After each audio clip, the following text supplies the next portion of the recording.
Jam hire mon bandiraɓe tedduɓe musidɓe sehilaɓe dingiral jamma bela hetto beela en garti ha hande jokkude ɗo darul aladine fitirla kawnika daftere nde winduno ɗum professeur Abdoul Malal Diop. eɗen jokka ɗo goppirnoɗen ɗo tawi goppirnoɗen ko dewgal hakkude ɓi mawɗo jagorɗo e ɓi lamɗo hono Badrul Boudour, dewgal mabɓe ene daaƴa ene icca. ɗum noon koye ɗum jiɗɗen jokkude so Allah jaaɓi. eɗen gandi lamɗo o fodanino aladine wonde jaaɓi ɗaɓɓani mum nde kono yo muñ ha lebbi tati ɗi timma. aladine fadi ha lebbi tati ɗi lamɗo winoɗi kuuɓi tawi yo hiisima ñalawma yo ñalguel. nden ladial ngal yoni tan o neli yummakko no janggo mum subaka ni yo yaah to lamɗo siftina ɗum ko wino ho. yummiraɗo yeehi subaka taw yeede mbaru subaka ngu waɗata no wawno waɗirde ni. nden lamɗo yimo tan siftori ɗaɓɓande nde o ñaguino ɗum e ladial dottunogal. mawɗo jagorɗo tawi ina waɗana lamɗo cimtol. lamɗo wi jagorgal mi soynima debbo gaddannoɗo en ɗo belnari jondi ndi ɗaccimo ara mi hettomo so haljiri jokkanami cimtol ngol. mawɗo jagorɗe welli giri mum soyni yummum aladine noddi mawɗo ñawoɓe o jofni ɗum yummum aladine yamiri yo nat. yummum aladine yabbi ha to jappere lamɗo to sujji no wawno wadde ni. caggal ɗum lamɗo namnimo yo haal sohla makko. yummum aladine heɓɓiri wi ya an lamɗo canjo kattanɗo garmi koye dow inde ɓiyam siftindema lebbi tati ɗi jamirnoɗa yomin pat gam hebde jabowol ɗaɓɓande nde min ñaguinoma nde timmi. mbiɗa toroma nde ciftorta. lamɗo nde rokkatamo ladial lebbi tati nde sikkanno ko wonta siftinde ɗum ko wayni saabu dewgal hakkude aladine e ɓiyi ko miijnaki ni saabu hinde basal e mbadidi yummum aladine ardata toon ndi ɗum tan ina hollira wonde ɓe jeeya koye yimɓe lesɗuɓe.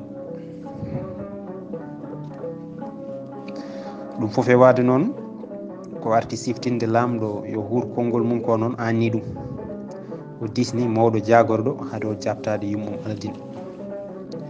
on din mawɗo jagorɗo kutoyemo jogui e ittude ɓiyi o resda ɗum tumaranke tawa omo andi kadi on tumaranke ngala mum fotani hay feccere ficcitande ko foti jogade nde handa e ɓi lamɗo. mawɗo jagorɗo denguinani o haalani lamɗo miijo makko o wi feere ɓurde moƴƴude ko gam riwtude aladine haade ngal dewgal kantori ngal wadde ko fawdemo ngaalu ngu ganduɗa kala ɗo ngaalu makko tolni wawa yettade ɗon. ko ɗum ɓuuri wonde feere hollirondemo cuusa gaccagu makko e peelalagal makko e wasdemo lugguiɗinde miijo nde o natata e ngal ƴamal nde. lamɗo jaaɓi ko mawɗo jagorɗo wimo ko.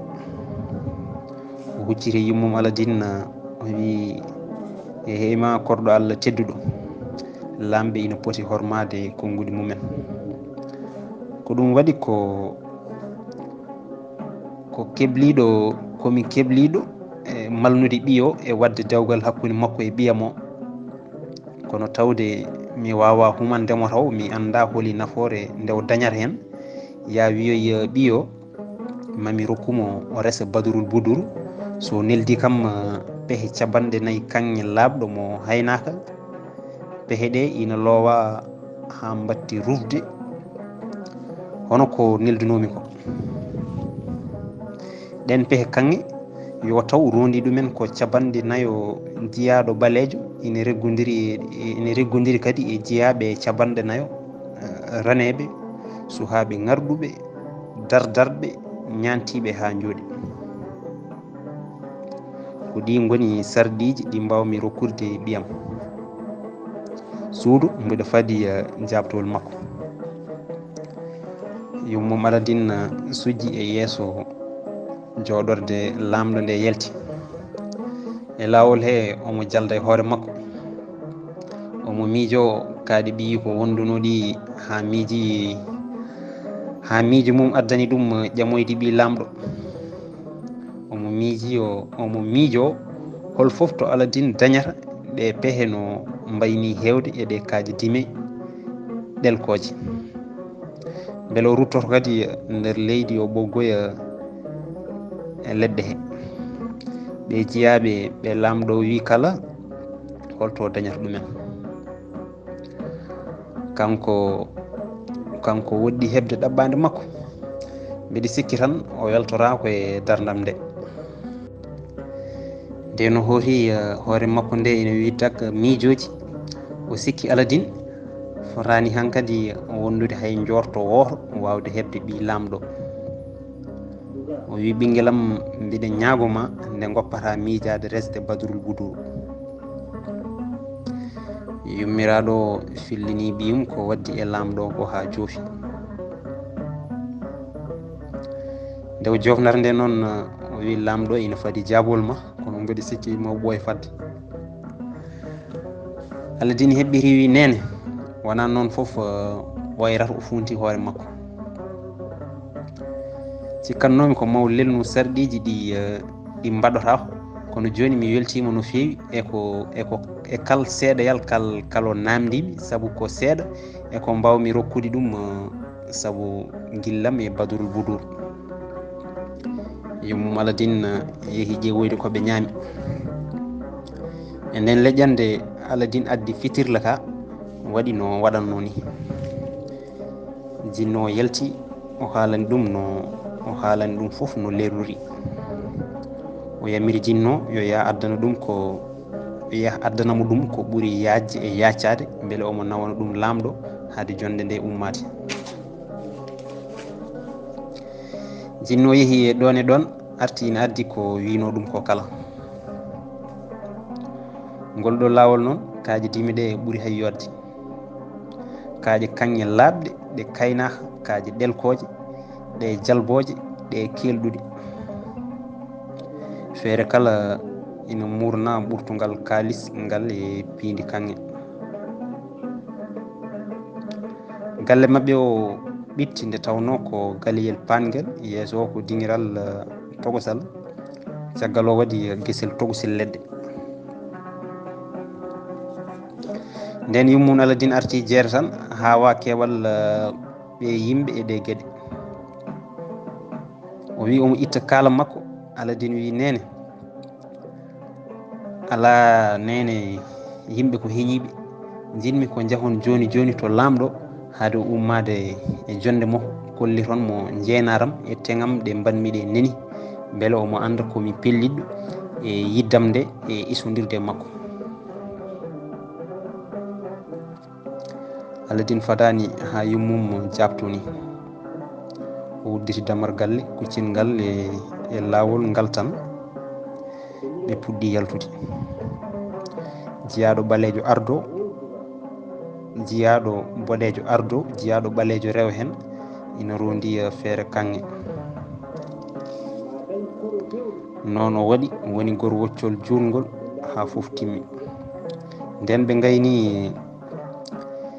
ɓe gayni yaltude, Aladin uddi damal mum deeƴi, ina wondi hankkadi kam e jorto ma lamɗo jaab wonde e sum. nden jiyaɗo boɗejo gadano yalti e lawol he, o dartini kala yahannoɓe beele eɓe mbawa reggodirde. ko ɗum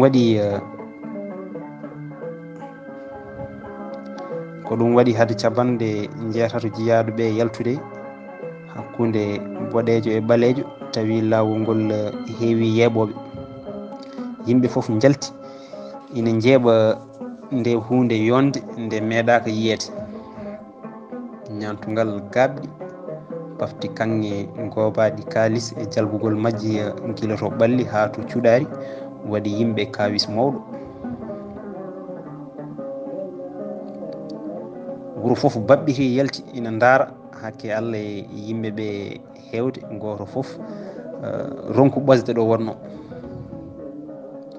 laabi ɗi diɗɗi nde tawno kadi ma gor woccol ngol rewa e laabi kewɗi nde yettoyo to galle lamɗo o to feccere yimɓe wuuro he jaltu ina jeeɓa o kawis eɓe jaaha eɓe daago haɓe jetti galle lamɗo. nden goto e jiyaɓe cabanɗe jeetato ɓe yettima e damar galle he tan renoɓe baafe galle ɓe cikki ko lamɗo hakke Allah e no wayi yodde e ñantade. ɓe mbi eɓe ɓuuco ceeɓe wutte makko kono nde tawno jinne fitirla ka haalani jiyaɗo on sali. o wi renoɓeɓe minen komin jiyaɓe tan so yonti ma kalifa amen o feeña noon. jiyaɗo gardiɗo o yettoyi e dingiral galle lamɗo ɗimmal ngal sofaji makko ɗi foof e yodde gonti ko haydara e yeeso set aladino.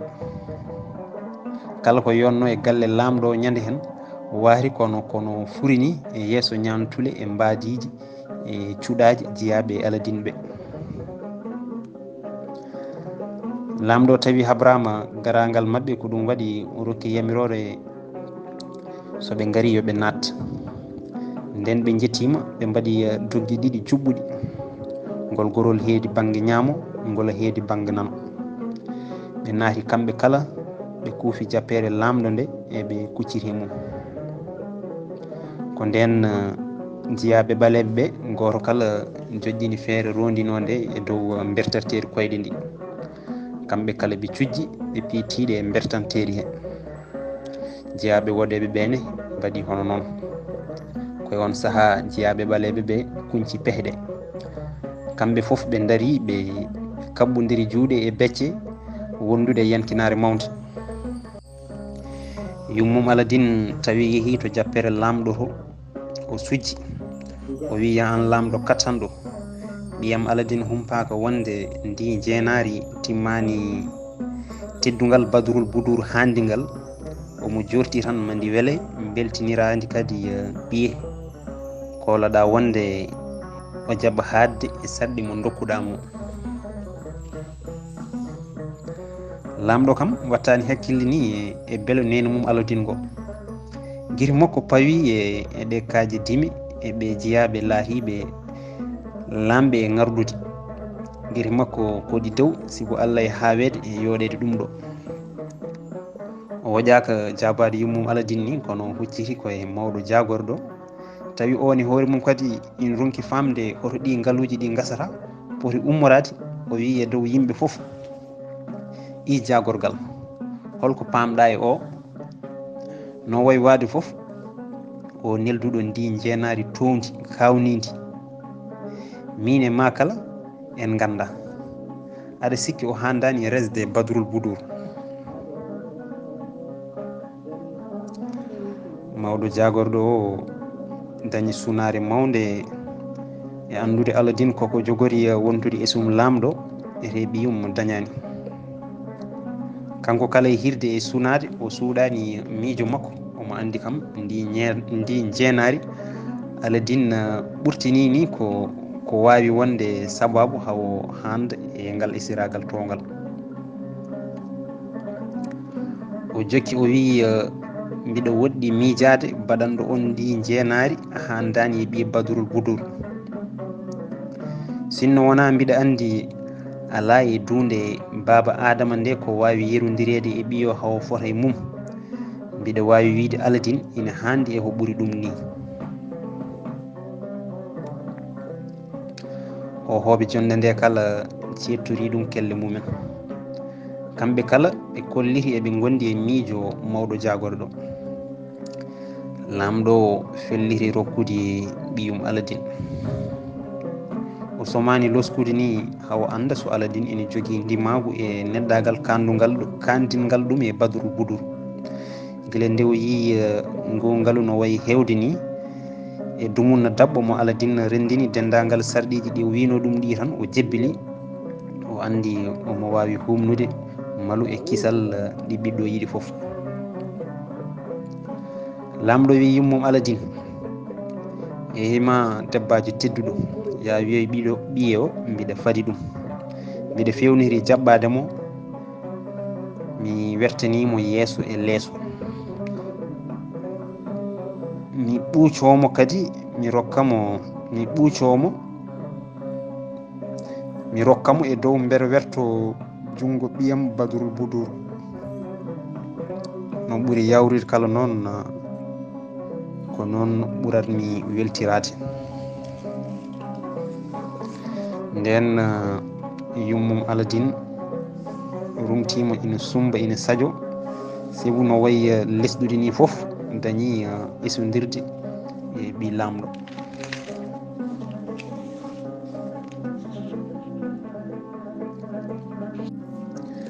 kanko lamɗo o fusi batu ngu o yamiri yo jeeyaɓe moraɓe ɓe ndono jeenari ndi nawa ɗum to Badrul Budur.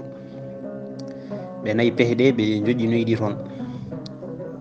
e on tuma lamɗo e ɓiyum goni e ƴewtidade no jeenari ndi wayi. mawɗo moraɓe o rewi ndi ha yamirore nde Sina. lamɗo yamiri kadi yo jeeyaɓe capanɗe jeetato ɓe ngar ha Badrul Budur yiiɗumen, sabu tawi o haalani ɓiyi ko timmal mabɓe, jondaram mabɓe, ngarɗugol mabɓe.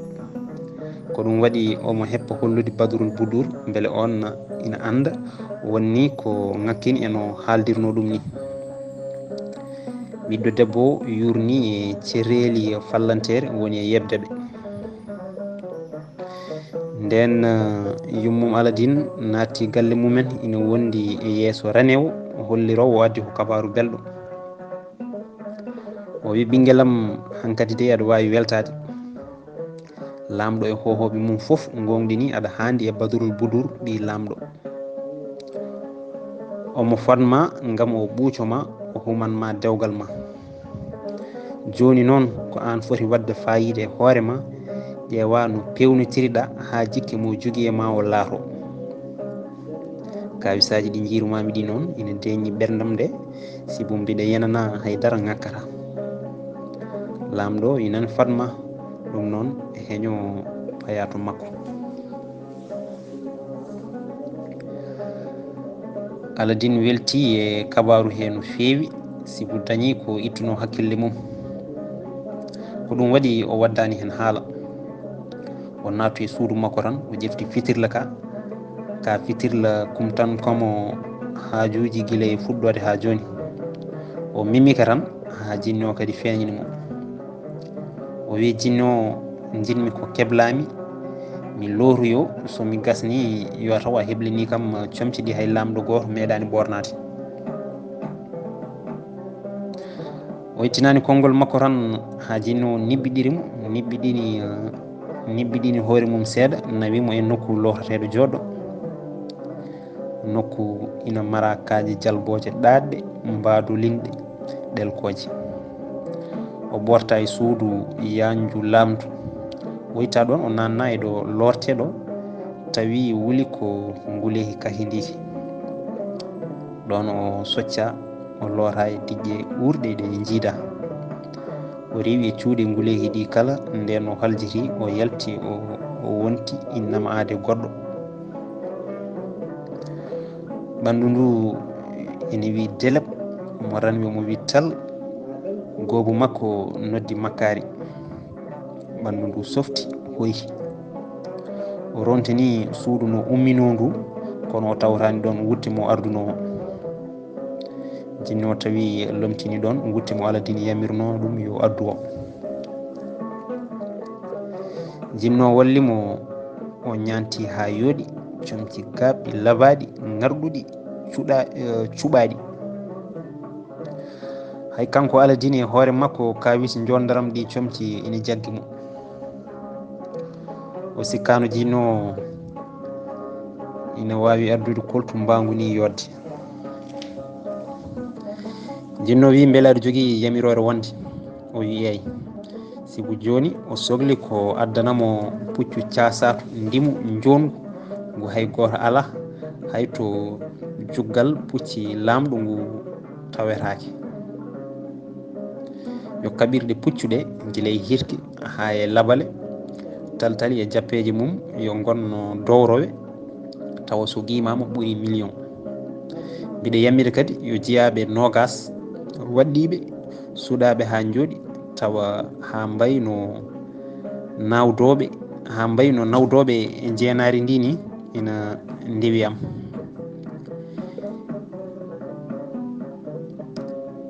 yo jeeyaɓe nogas woɗɓe kadi gadde mbaɗa doggi ɗiɗi ɗo yeesam ɗo. mboɗo yamirma an jinno kadi nde gaddanta nenam horɓe jeegomo suuɗaɓe ko jaasi foof haɓe nanda e horɓe badurul budurɓe yontede goto e mabɓe kala jobna ɗum comcol kandugol e debbo lamɗo tawa ko nenam jeeyi. ko fati am noon jinmi ko min kalleje ujunere kanŋe tawa ina pecca e dangaji sappo.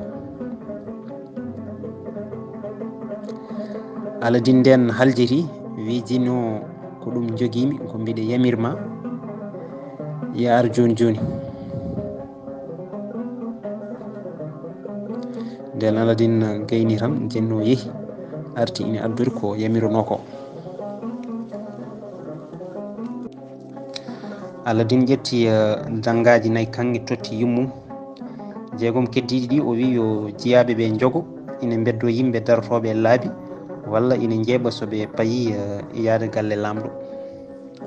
o yamiri yo ɓe kedda banggue ñaamo ɓe kedda nano. Aladine hollodiri yummum e horɓeɓe wi comci ɓe joguiɗi foof ko kañum jeeyi ina wawi wadde majji ko weela.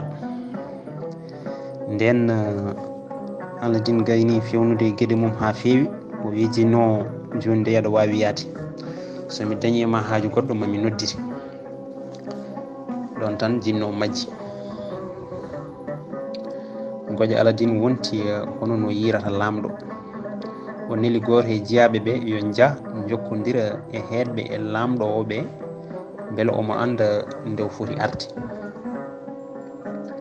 en mbawa wiide noon jeeyade nulaɗo o fadɗi woɓɓeɓe sibu kamɓe kala koɓe yodɓe sanne. nden jeeyaɗo o yettima lamɗo wi fadde tan koye Aladine. Aladine e yimɓe mum ƴetti lawol faade galle lamɗo. kanko foof e wasde wowde mbaddu sa yimo ñande hen e dow ngu puccu a andata o wona harbiyanke. ɗo ɓe ndewi kala yimɓe piye diɗɗe ina bewla ina jeeɓa ina duwo ha tengti noon so jeeyaɓe jeegom ɓe nokki e dangaji kanŋe he berlima e mabɓe. ɗen dille wona hayto miskineɓe ƴurtoɓe ina kocca kanŋe ummorto ɗe ummorto koto yimɓe mawɓe kono ɓen foof e towde donki jaggude koye mumen e dokke ɗe Allah hokki Aladine ɗe. yimɓe siftirannoɓe cuhaku makko Aladine wonno ko neɗɗo bolle puyɗe mo ala haaju pijowo e laabi ina fijje e cuhlon donkiri andiddemo yinoɓemo ko ɓoyani payitimo hakke Allah e makko waylade. hakkillaji foof ɓuuri wonde koye Aladine wona e ngaalu he walla e ñantule he saabu ɓe jiino hono ɗum e ñalawmaji ɗi jeeyaɓe woɗɓe nawata jeenari ndi nde. kono anduɓe puccu ɓe kañumen ñande hen jebtan ha tampi ngu puccu no wayni labede. guite mabɓe punahi sibu ɗi kanŋeji ɗi kalisaji e ɗe kaaji dime. nde wonno kabaru dokkugol ɓi lamɗo hono badurul budur tawa sagtima ɗo hay neɗɗo goto hawanakimo ɗon ɗo neɗɗo goɗɗo hay neɗɗo goto hawanakimo nden ɓamtare e on martaba hakke e Allah e makko handude hen. Aladine yetti galle lamɗo tawi gueɗe kala ina juɓɓina ina paadi e mum. Aladin yehi ha yetti damal dimmal ngal o yiɗi memnude koyngal leydi no mawɗo jagorɗo sofaji dow rewɓe e yimɓe mawɓe leydi ndi gowi waddi ni, kono keɗɗo e lamɗo wimo ɗum sohlani. Lamɗo yamirimo ɗum ko jafaɗo kanko. Aladin yiɗi tellinde koyngal tan kono hay noon o yaari hawo yettoyi keɗɗo e lamɗo o wallimo e tellade. O hennimo banggue makko ñaamo. Ɓe jeehi noon ha to lamɗo. Nden lamɗo soynima Aladin tan kawis mawɗo jaggi ɗum, saabu ñantugal Aladin ngal darde mum nde e heeɓa mo ardi o hay kanko ala ɗum. ete no yummum Aladin feññinirno basal mum ni o yiyani ɗum e Aladin. Ɗum foof e wade noon o ronki jaggude hoore makko tan o telli e tellorde ɗiɗi walla ha e tati e jappere makko ko ɓuuri yawde gam hadde Aladin diccade koyɗe makko. Ni woni hadde Aladin diccade e koyɗe makko o ɓuuco ɗum gam hollirde cehilagal mabɓe. caggal ngal teddugal Aladin wi kadi ma jippo dicconomo. Lamɗo kadi jaggimo yamirimo yo ƴeeŋ o jooɗo hakkude mum e mawɗo jagorɗo. ɗon tan Aladin ƴefti konngol o wi ya an lamɗo lamɓe, mi jaaɓi hebbade teddugal ngal mbaɗanɗami ngal, saabu ko moƴƴere ma yetti ɗon, kono yaafomi mi andinma mi yejjitani jibinami komi maccuɗo ma. mbiɗa andi kadi kattanɗe ma ɗo tolni. mi humpaka kadi no jibinandam woniri mawnugol ma e ndimagu ma towngu. so tawi fartange waɗi hami handi e martaba poɗɗo ni, so joddade ma ala ko addi ɗum so wona peelalagalam mbargu ha cuusmi umminde guitam miijojam e yidde fewde ɓiyo o ɓiɗɗo laamu alliyanke. mbiɗo ñagoma yaafuya e ngal peelalagal, kono mi suuɗatama ko sunu jogorno yoɓademi so tawi kay yiddam nde latanoki.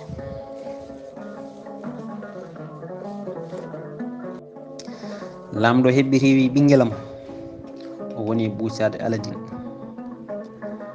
ma toñam no fewi sa sikkitinoma konngolam, gurdam ma ina woƴimi no fewi hande o, ha ko ɗum waɗi mi wawa wasde resnudema badurul budur e addude kala safara mbaɗowo ha ɗum laato. nden lamɗo jofni tan o rokki mandinore. ɗon tan weeyo ngo hewti dijƴe, ɗum ko liite, ɗum ko bayli, ɗum ko buubaji. lamɗo nawi Aladin e suudu jaɓɓordu yondu, yange mawge waɗa ɗon. lamɗo e Aladin tan ndendi lahal. mawɗo jagorɗo e hohoɓe towɓe heddiɓe ɓe foof gondi e mabɓe ha bottari ndi joofi. lamɗo hakke Allah mum weltade e fawde darde mum e Aladin yewti e titoɗe kewɗe. nder yewtere hakkude mabɓe nde Aladin holliri hakke jaƴƴo e miijoji jumtuɗi e karallagal mawgal. lamɗo yenana ndehe jikki mo waɗi e Aladin o ko tabiɗɗo no fewi sanne. nden ɓe kaljiti wattade, lamɗo noddi mawɗo ñawoɓe laamorgo mum yamiri ɗum yo windu ɗon e ɗon kayit kumal hakkude Aladin e ɓiyum hono badurul budur.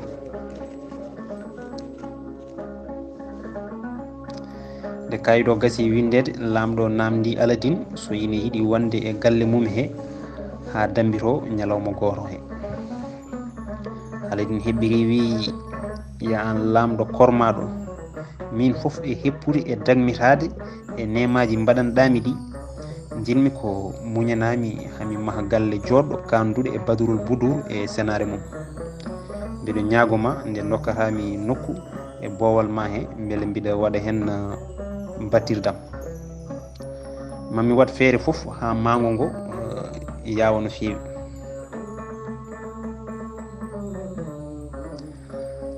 lamɗo wi ɓinguelam ƴettuɗo kala ko welma. dingiral gongal yeeso galle ngal ina yaaji no feewi.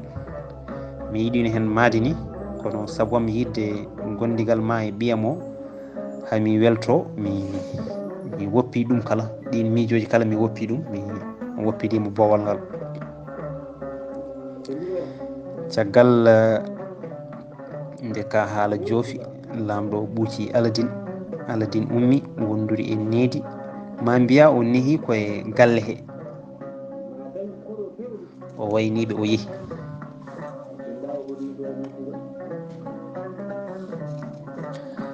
aladine hooti no arduno ni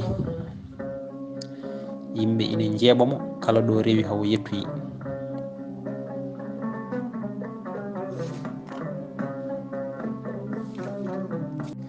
nden aladine yettima o fayi suudu makko o teeli o ƴefti fitirle ka hono no wawno wadde ni noddi ɗon e ɗon jinno feeñi.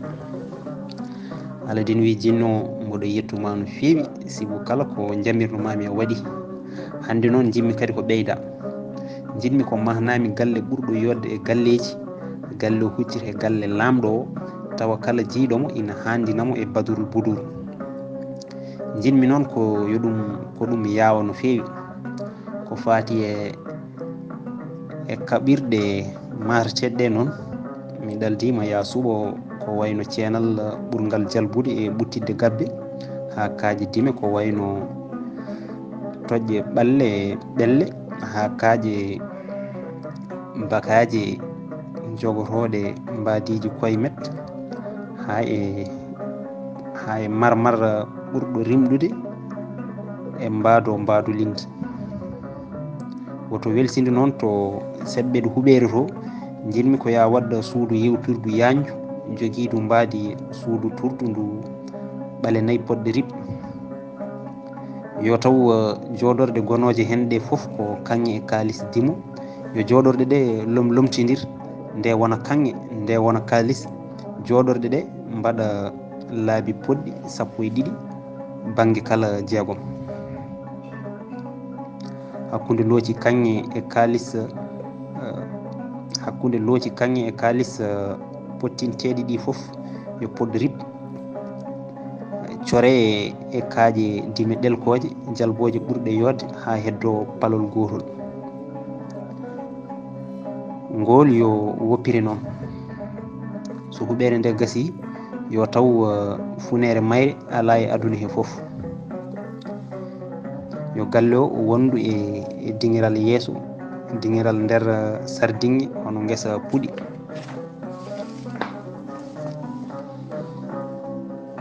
nokkuji ɗi foof kala nokku yo wondu e boñe ngaalu tawa ngaalu ngu koko heela ha sewi manam weccet kalanami to ɗin nokkuji ngoni. yo galle o waɗa defirɗe cuuɗi gollorɗi cuuɗi moftirɗi e dendagal kaɓirɗe ndefu gollorɗe e kala saaha jontuɗo. yo kaɓirɗe ɗe gon dowrowe jaaduɗe e jondoram galle o. yo galle o waɗa hudumaji pucci dimi e dokoɓe mum waɗa jeeyaɓe rewɓe wonoɓe e yamirore badurul buduru. o wi jinno aɗa andi ko jinmi yaso ɗum feewi garta.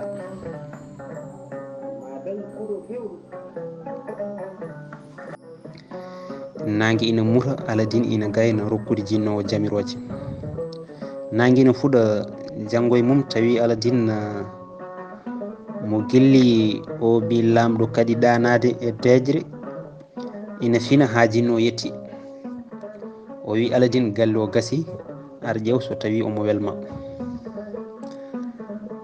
hade aladine hollude jinno galle o ina weeli ɗum tawi o sastimamo o nawimo toon. aladine tawi galle o ɓuuri yodde eno miijorno ni. nden aladine yeehi kala ɗo fonno yahede o yeehi foof o wi jinno hande hay goto wawa ɓurde mi weltade mi ala hay woytorandu woturu. heddi ko gueɗel gotel ngel mottumi wiidema jiɗmi ko ya wertu leppi ɓurɗi ɗadde tuggude ɗo galle ɗo e faade galle lamɗo to, beele so badrul budur ina ara gay ina daña ɗo yeɓɓe. jinno wirni waɗi ko Aladine yamiri ɗum ko. jinno arti ƴetti Aladine nawri ɗum to galle mumen, tawi on saaha damar galle lamɗo ngal ina uddite.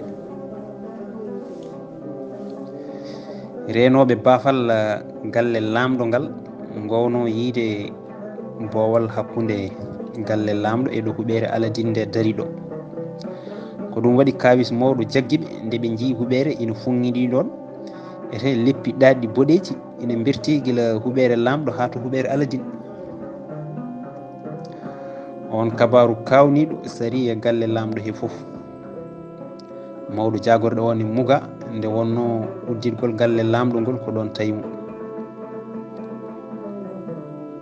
o habri lamɗo o eri wiide ɗum ɗo ko mbilew. lamɗo wi mawɗo jagorɗe hol sababu aɗa wiya ɗum ko mbilew? aɗa andi no gandirmi ni nde huɓere ko Aladine mahani ɗum badrul budur e dow yamiroɗam. caggal ɗe jiiɗen ngaaluji ɗi o holliri ɗi kay hay hunde hawnahi so tawi o mahi huɓere wande ni e dumuna dabbo. o yiiɗi hollude en tan koso tawi neɗɗo ina tami kalis ɗoret ina wawi wadde hono ɗiɗo kawisaji hono hande janggo. sa laaɓani kam reedu mataw wanma wiide noon tan ko kiram.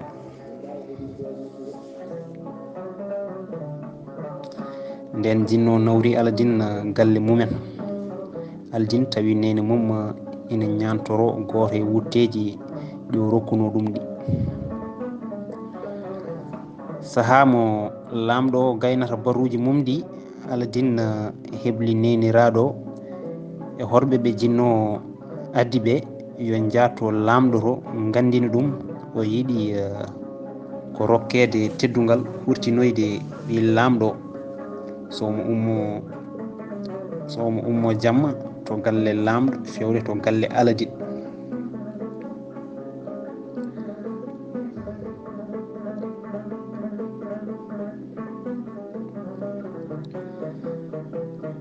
lamɗo hokkiɓe yamirore.